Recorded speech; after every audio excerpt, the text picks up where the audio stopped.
Hi, I'm Mac Bennett. I'm a music major, but I also play on the men's ice hockey team here at U of M.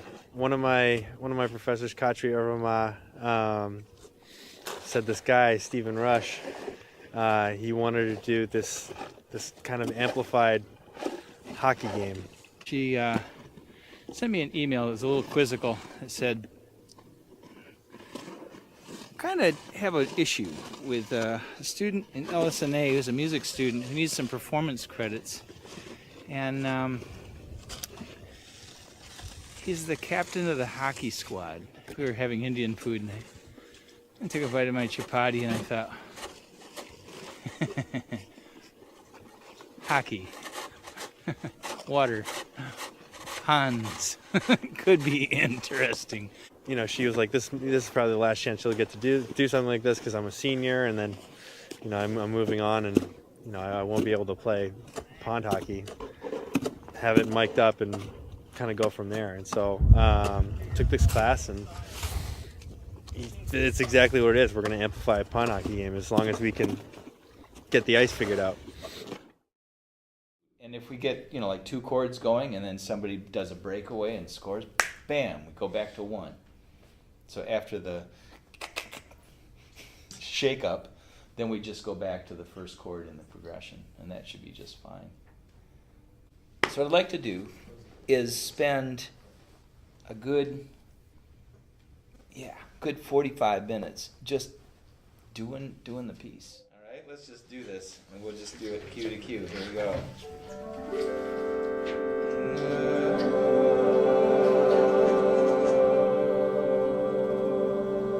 Try to shoot for mezzo forte all the time.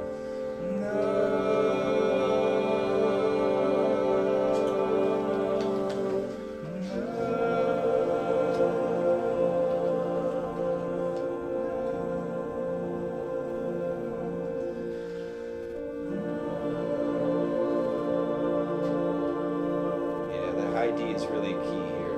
Yep, and then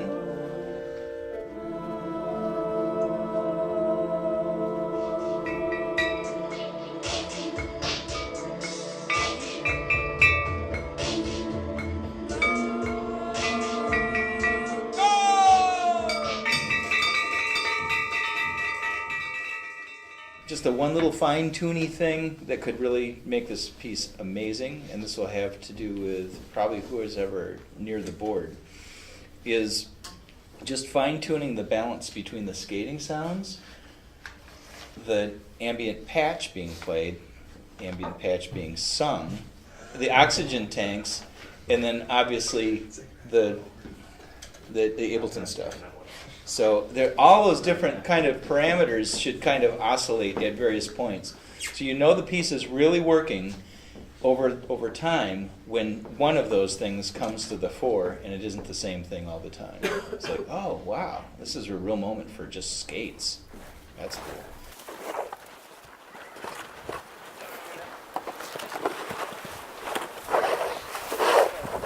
Well, we're shoveling off an ice rink on the pond, and as you can see, the pond's not entirely frozen. So we're hoping that we can still actually have a hockey game. How many days is there until the performance? There's 48 hours until the performance. We never thought that we'd have water basically under the snow. When this is a really odd situation. And so we're kind of ill-fitted for that, but I don't know. We'll see what we can do. The plan B, if we can't get this to work, is to actually stage the concert in Yost Ice Arena, which is another sentence I thought I wouldn't say too often. Kind of bizarre.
here we are, and this is weirdly enough for the hockey players a bad idea. They're not that excited about it. They really wanted to do outdoor pond hockey, and yet for us, this is extremely exciting. Like, when's the last time a music ensemble from the School of Music played Yost, or other than the marching band, the Big House, or, you know, imagine if the choir played for a basketball game, and you got how weird this whole situation is. This is an unprecedented, possibly an unrepeatable event, but this is a really interesting meeting between two cultures that otherwise don't often meet. We're absolutely thrilled that you guys are interested and are bothering to do this, and I know that you're really thrilled that they're interested in bothering to do this. So it's a really fantastic nexus, and I won't get all mushy about U of M crap and stuff, but this is pretty darn cool from a Go Blue standpoint, I have to admit. We really need you guys to celebrate the goals, because that's a trigger for us, that's a cue for the music, as you'll see. So thank you all for coming, and let's cheer on these Wolverines.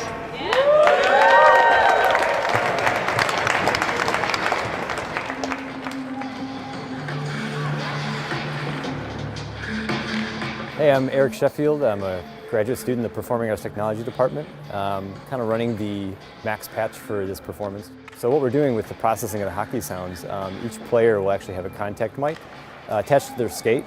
It's filtered through the max patch, and we're drawing chord tones out of the sounds that each skate makes. In addition, we're picking up sort of just the general sound of the ice. Back at the music building, at the pond behind the music building, we were able to do that by freezing hydrophones in the ice. Since we don't really have that freedom here because it's Yost Arena, we're actually going to point a parabolic mic at the ice and just kind of have that as an ambient bed of all the different tactile sounds happening from the hockey game.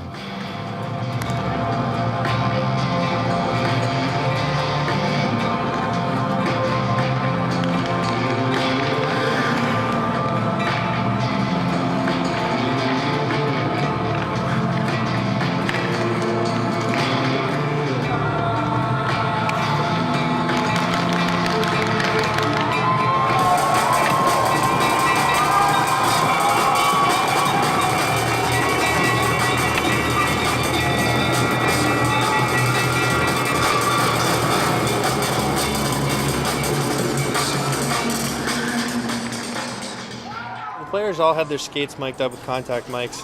They're all wearing mic packs, and so whenever they cut or wherever they kind of made any noise with their skate, that would get picked up.